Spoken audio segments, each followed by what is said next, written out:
Self-confidence, the deciding factor. Ruth was one of my best friends in elementary school.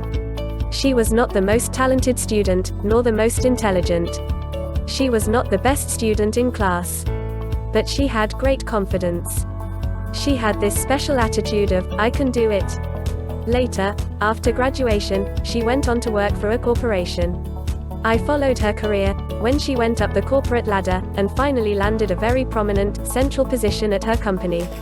I saw her take on projects that took major skills I thought she didn't have.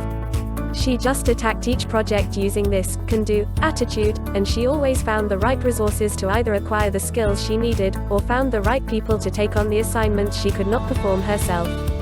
I was amazed at her achievements.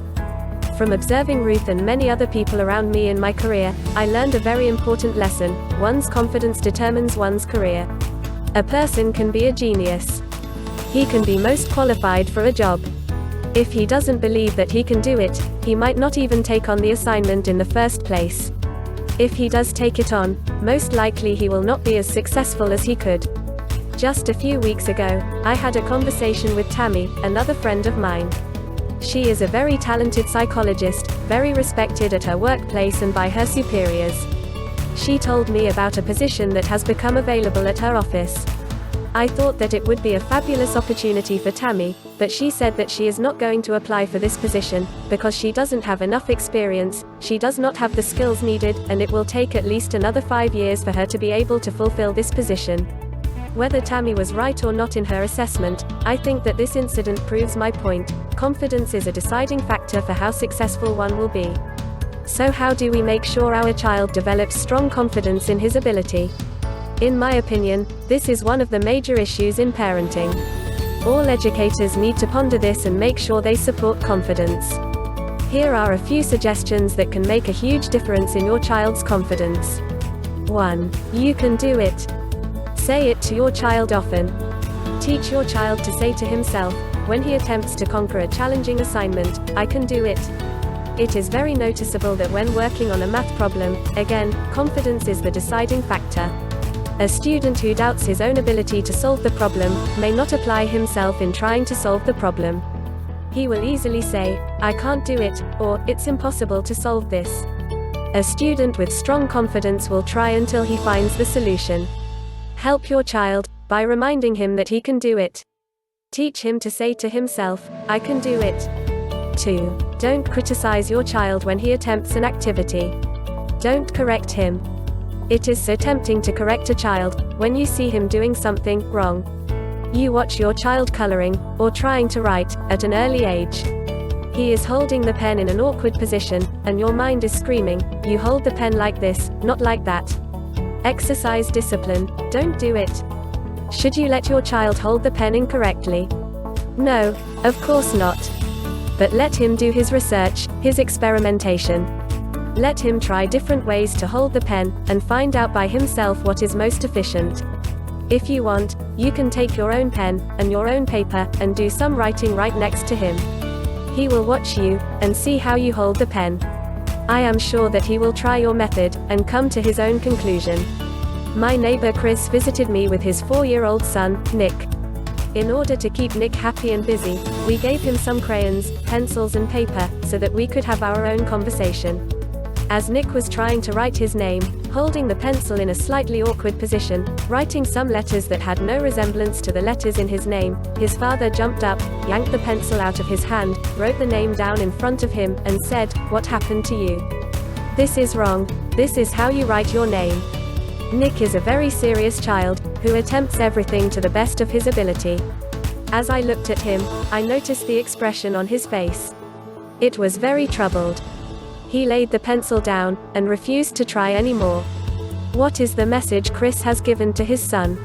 I think that the thought that went through Nick's head was, I am not good at this. Okay, I give you 3 guesses. How good is Nick's handwriting now, at age 8? You guessed it. It is not good. 3. Praise, praise, praise. Take the opportunity to celebrate every achievement, big or small. Praise your child for a good effort to complete an assignment. Praise your child for learning a new skill. Praise your child when he shows interest. Praise your child when he shows drive. Praise your child for anything that you would like to encourage. Praise has to be sincere, of course. Praise has to be accompanied by enthusiasm. It has to feel good. Before my son, Eric, was 2 years old, we started taking piano lessons together. I have always wanted to learn to play the piano, but my parents did not make it available to me. So now I saw an opportunity. Our scheduled lessons started with Eric, and when Eric was done I got my lesson. The piano teacher used to praise me lavishly. She told me how talented I am. She told me that adults, when learning to play the piano, usually are much slower than I am, that I am learning so fast, that I have a natural ability. Well, I loved going to these lessons. I enjoyed the lessons. I was very enthusiastic about learning to play the piano. Obviously, if the praise worked so well for me, an adult, wouldn't it work wonders for a child? 4. At the end of the day, when you tuck your child to bed, discuss the day's events with your child. Ask the important question, tell me about the good things that happened today. Make sure the last thoughts of your child, before he goes to sleep, are the good, positive experiences of the day. Make sure you praise him for something he did today, some achievement. End the day on a positive note. This will also ensure that you haven't forgotten to praise your child where praise is due. 5. Write down a few positive affirmations for your child. Good examples for affirmations are, you are so smart, and getting smarter every day. Or, you are learning more and more every day. Affirmations have to be written in the present tense, in positive format, I am strong and healthy, instead of, I am not sick. Think of your child's challenges at the time, or if your child had a bad experience, write an affirmation that will negate the negative experience. Remember, you write it in a positive format. Repeat the affirmations to your child, 3 times each. 2 to 3 affirmations at a time are plenty. If your child cooperates, teach him to say the affirmations to himself. You can do this during the day, and at bedtime. Early morning at the time your child wakes up is also a good time for affirmations. It is a good idea to read the affirmations into a recording device, and let your child listen to them at his convenience, or while you are driving, waiting in line, or just resting. 6. Your child learns about the world and about himself from you, and from the community that he is in. Teachers, classmates and friends can also easily affect your child's confidence. It is a good idea to make sure, to the best of your ability, that your child is in a positive environment.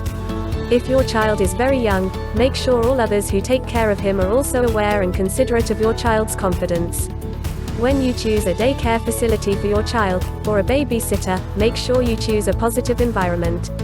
If your child is older and goes to school, it is a good idea to meet your child's teacher early in the school year, and make sure they are positive, gentle and respectful. You can specifically bring up the issue of confidence and ask them to support your child's confidence. It is always good to choose a teacher for your child who is cooperative, a teacher who will work with you for the benefit of your child. 7. Make sure your child knows he can discuss with you any issue that is on his mind.